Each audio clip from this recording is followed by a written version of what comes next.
Welcome to Nicki's Crochet Podcast. I am so excited for you to be here. This is a special podcast because you get to know the designers from a totally different perspective. Remember to subscribe to my channel as well as the guest channel. And today we have Ashley from the Loopy Lamb. How are you doing? I'm so excited for you to be here. I'm good. Thanks for having me, Nicki. Oh my gosh. Your designs are so extremely adorable. I can't even speak. They're just so cute. All I can remember is when I hear your name, the first thing I remember is amigurumi. I know you do a lot of other things, but I do want to talk about that. And I want to talk about all the aspects. But let's start first with, how did you even get started with crocheting and how did that turn into a business? So it's funny. I was crocheting when I was a kid, but I just could never get it. My grandmother would get so frustrated with me because I just was like, "You put the hook where?" And so I gave up. I knitted for a while, and then I gave that up.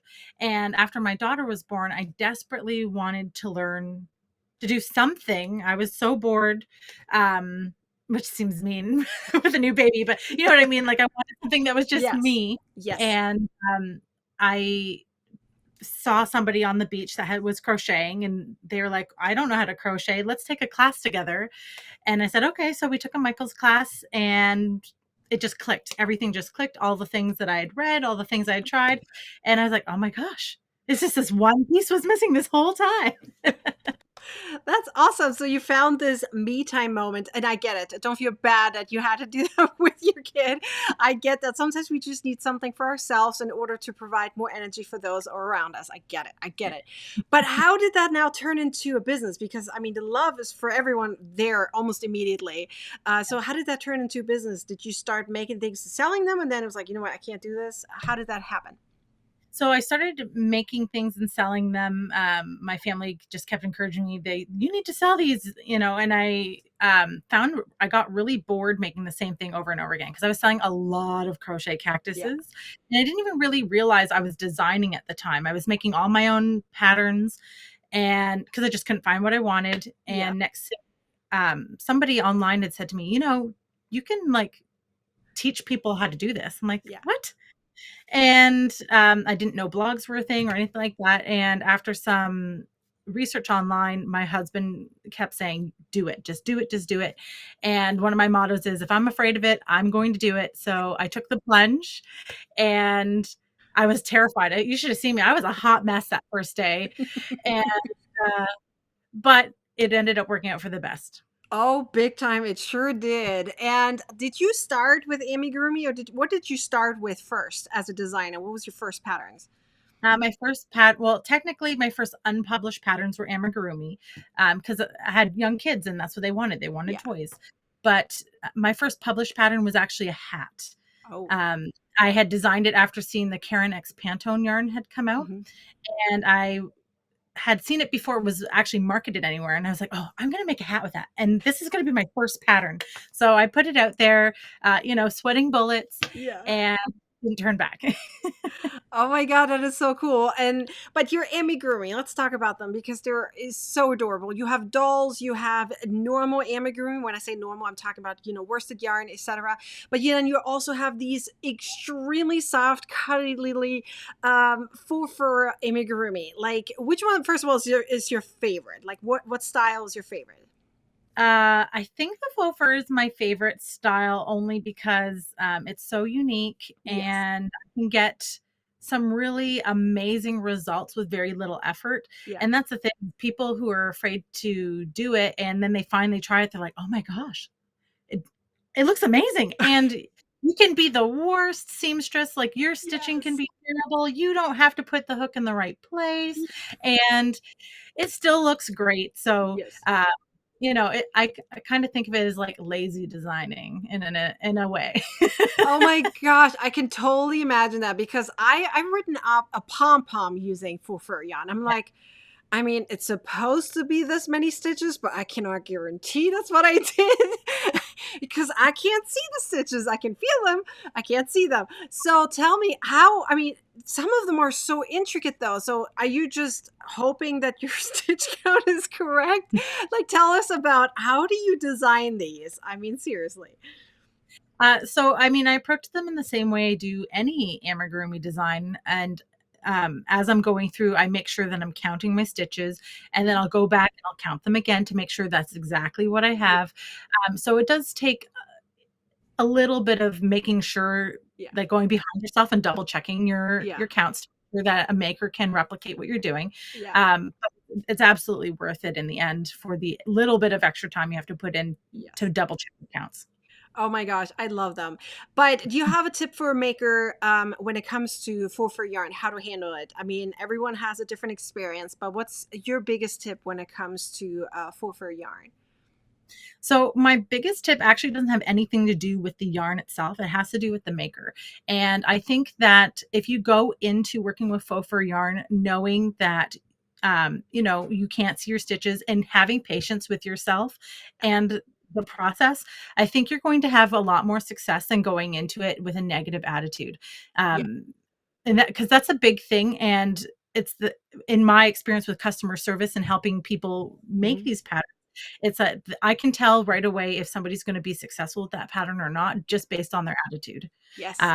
If you go into it saying, "It's never going to work," guess what? It's It's never gonna work. yes, exactly, exactly. Oh my gosh, that's my motto that I tell designers all the time when it comes to designing or to for bundles. Like it's all about your attitude. You believe you can. If you don't believe you can, you won't.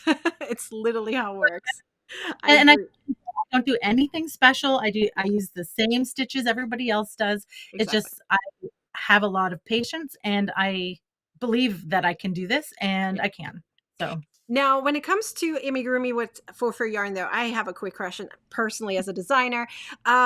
When it comes to stuffing them, are you making sure that your hook size is quite low just to make sure that nothing comes out, or what's your trick on that? So my favorite hook size to use is either a 5.5 or 6 millimeter hook. And you do have bigger stitches because you have to be able to feel them, Yeah, but fur really helps to keep it inside. yeah, And I stuff mine quite firmly. Like people, when they feel my toys for the first time, are like, "Holy smokes, this is like really hard." yeah, Um, so you have to keep it smaller, but the stitches will expand a little bit as you yeah, stitch. yeah. Um, I just wouldn't go so big. Like I've seen people use like 15 millimeter hooks, Mhm. which is great if you want to do like a garment and you Yeah, want yeah, that drape, but yeah. not for amigurumi. It needs to be stiffer than that. Yeah, that's true. And do you use yarn under versus yarn over when it comes to amigurumi? I know some amigurumi designers prefer that. No, I've tried the yarn under and versus yarn over, and I personally just prefer the regular way, just the regular yarn over. Makes sense. Totally makes sense. But you also have so many dolls, and I absolutely love them. So, when it comes to them, though, do you prefer making more dolls, or do you prefer actually using one specific doll and just making more clothing for the doll? What's your thought process on that? So that's a tricky question. I like to make the dolls themselves, but my audience really loves the clothes.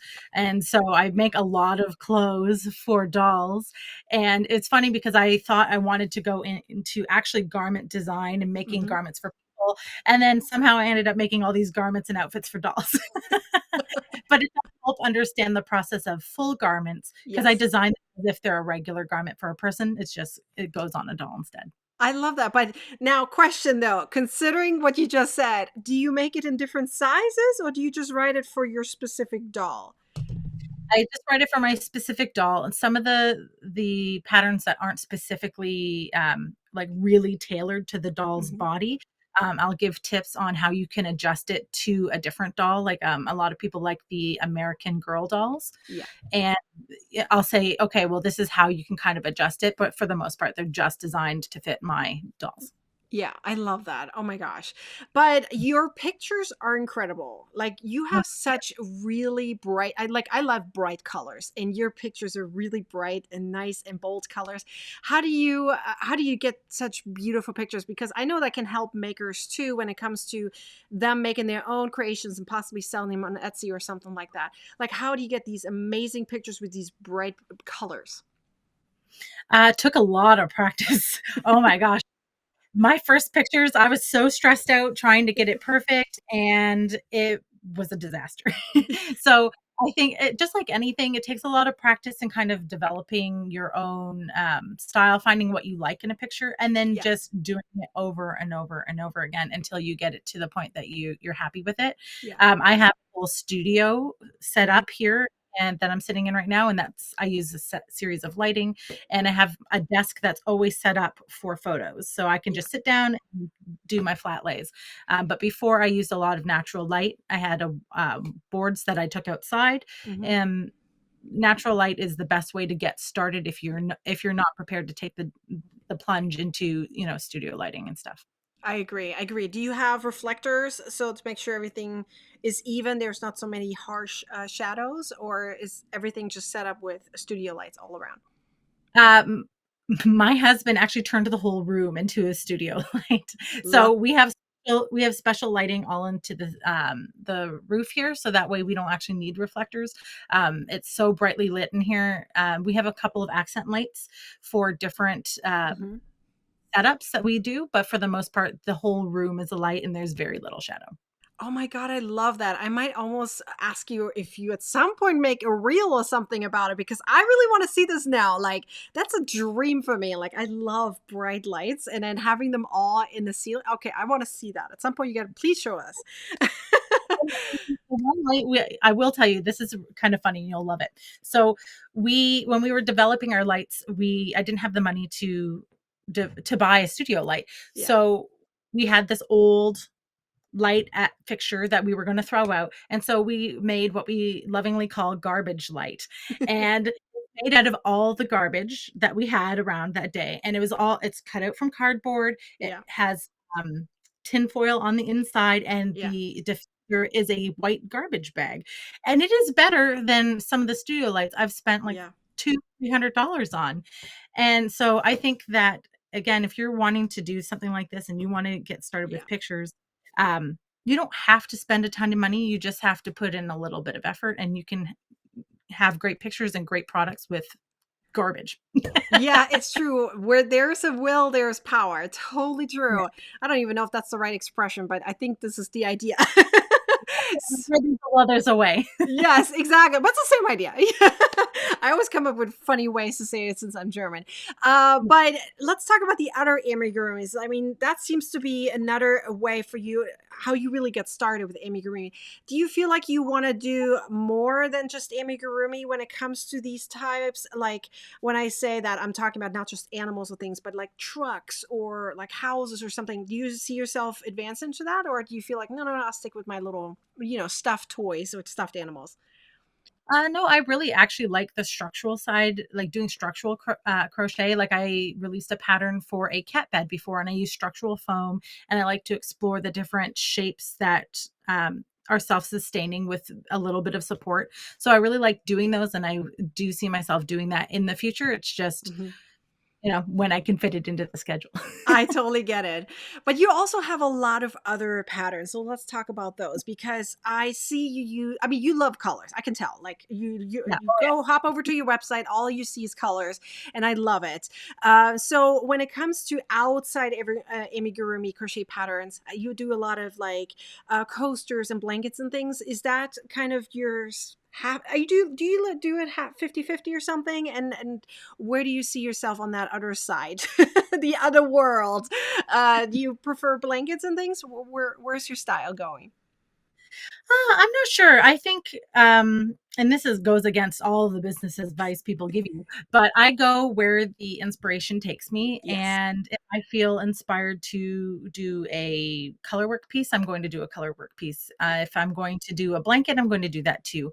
I do try to cater to what my audience wants. So if I get a lot of requests for blankets, then, I'm going to put the small stuff aside. I'm going to make a blanket. Yeah. But for the most part, I try to just, if I'm inspired, I feel like my projects are going to be better than if I'm not inspired and I'm just Yes. making whatever because I have to Yeah. fulfill a need. Uh, then I'm going to go with my inspiration and more times than not. I love that. But where do you get your inspiration from? Is it your own patterns? Is it books? Is it other patterns? Where's your inspiration coming from? It's a little bit of everything, honestly.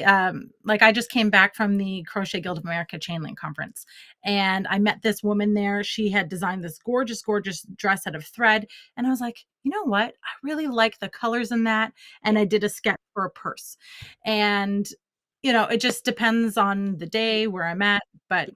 it could be anything. Oh, I love it. And you do tapestry coasters. I do see them a lot, and they all have like little hairs on the side. I love them. They're so pretty. Do you have some tips for those who love tapestry but they have trouble with the color changes? Sure. So my coaster is actually a really great way to get started with tapestry crochet, and that's kind of why I started doing them the way that I do. When you're talking about like the hairs on the side of them, it's actually because a lot of people avoid tapestry crochet because of all the ends to weave in. They take a look and they're like, "Oh, forget it." Yep, Um, and I get it because I was the same. So I'm like I said, I'm lazy, and I was like, you know what, we could turn this into tassels. So I actually have one here, and what I perfect. do is start there's no turning, there's no worrying Yep, about shaping or anything, and you just leave a tail at the beginning and the end, and it turns into tassels, and it perfect. takes out the pain in the bum of attaching tassels on the end as well as weaving in your ends. So, I love that. start with if you're starting out, start with a project like the one I just showed you that has 2 colors until you get more adept at handling, carrying your yarn, and Yep. then branch into 3, 4, 8 colors after that. I love that though. It's a genius idea, and why not? You don't have to weave in any ends. You can just use it as you go. It's perfect. You can even expand it later if you wish to do so, and if you want to make it bigger. I love that. That is so cute. What do you do outside of your crochet family life? What do you do for me time? I do a lot of reading when I'm not crocheting and more crocheting. Is that I love that. I love that. For me, it's too. I watch TV, crochet. That's kind of my downtime, or just hanging out in nature. I love that too. So when it comes to crazy things, have your kids done anything crazy with your yarn? Has anything ever happened, or maybe even with your stuffed animals? Have they played with them yet? they love, love, love my stuffed animals, and my daughter is brutal for stealing them.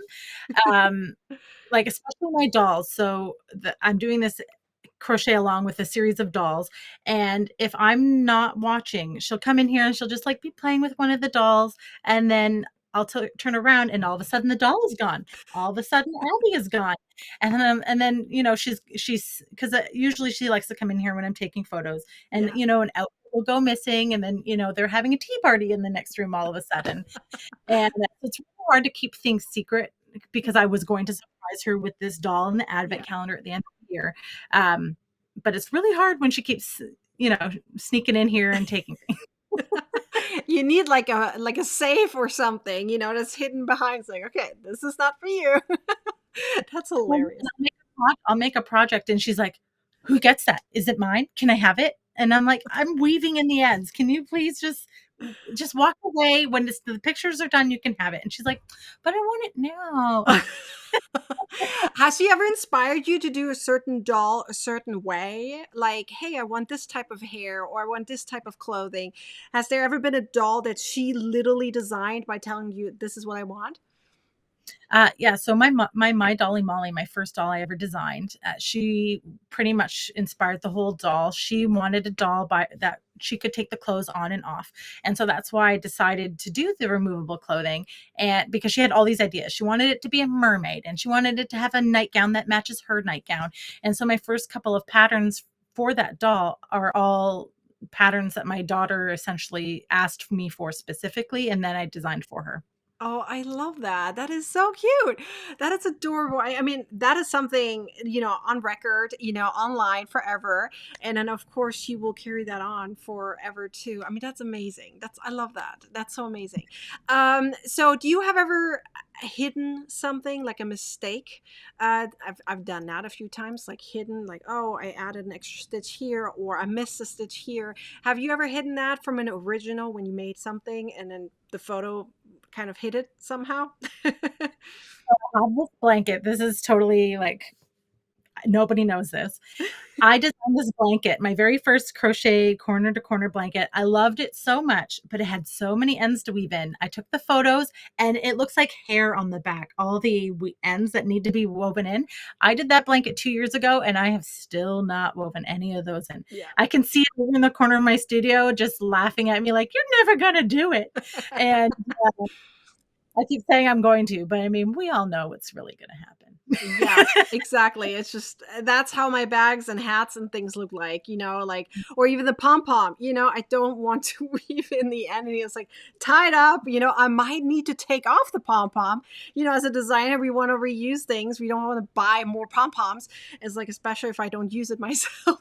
So just loosely tie it on there so I can take it off and use it for another hat.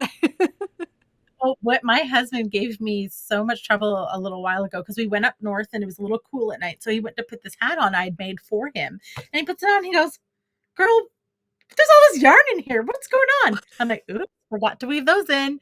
And he's just like, ugh, puts it on. He's like, "You're going to fix this, right?" I'm like, "Yep, sure." I love the sarcasm. Yes. As soon as we get home, he's like, "Don't you have your stuff?" "Yeah, but I mean, I'm busy. We'll do it when we get home." Exactly. But speaking of hats, have you made a hat for a doll yet or for stuffed animal in general? Yep. The most recent doll I did has already has one hat published and another one is coming. Oh my gosh, I'm so excited. I need to look at them. They're just so cute. It's like babies, right? You look at them, they're tiny and cute. But do you use thinner yarn when it comes to clothing, or do you stay with worsted or DK yarn possibly? I don't even know. What yarn do you use for amigurumi or stuffed animals? So I use worsted weight yarn because it's really accessible and it works up quickly. And when you're doing clothes for a doll, my top tip that I give to people is to use the same yarn line throughout your doll and your clothing Yes. because gauge matters when you're Oh making yeah. clothing, even for a doll. And if you use the same yarn line and at least try to maintain the same tension, Yeah. gauge isn't as important. It just helps kind of keep you consistent by using the same yarn line throughout the whole project. Oh yeah, big time. Now, when it comes to faces, do you use the same yarn for that too, or does it go then to thread? I know some people like to use thread for that. I use embroidery thread to add detail like eyelashes. I use the worsted weight yarn to add the nose. So it's again the same color Yeah. and same thickness, but all other details are added with like an embroidery thread. Do you prefer acrylic or cotton? What do you use for your amigurumi, and what type of yarn do you prefer going with? I use acrylic. I like its durability. It's not as hard on the hands as a cotton. Yeah. And I found right early on was using cotton for amigurumi, and my daughter is really rough on her toys. And I found that the cotton ones would kind of like stretch out a little bit.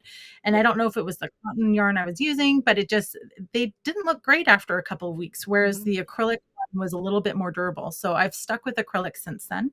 And most of my amigurumi now that's not faux fur is used. I use Bravo worsted weight from We Crochet. Oh, I love that yarn too. I have so many of them. I love that, and I love the bold colors that come with it. And they're very affordable. It's very affordable yarn. I love that. And they have So which is great. yeah. And so, but let's talk about overall your website. You do have patterns that are also PDFs, right? How do you lay out your patterns? How do people can get your patterns? Tell us how people can reach them. Like, is it all on your website? Where can they get the patterns from? So all my patterns are available for free on my website. And if you want the printable PDF, they are available in my Ravelry and Etsy shops. And a lot of my patterns now, I try to make sure that they have video tutorials as well. So if Mhm. you're not adept at making a pattern, then there's that support for you as well. Oh, that's perfect. Well, thank you so much for being here, Ashley. I am so excited. If anyone wants a link, I leave it down below. So head over to her website and check it out. They're amazing patterns and so cute. It's just gonna make you smile. So thank you for being here. I really appreciate it, and I hope to see everyone else next time. Bye. Bye. Thank you.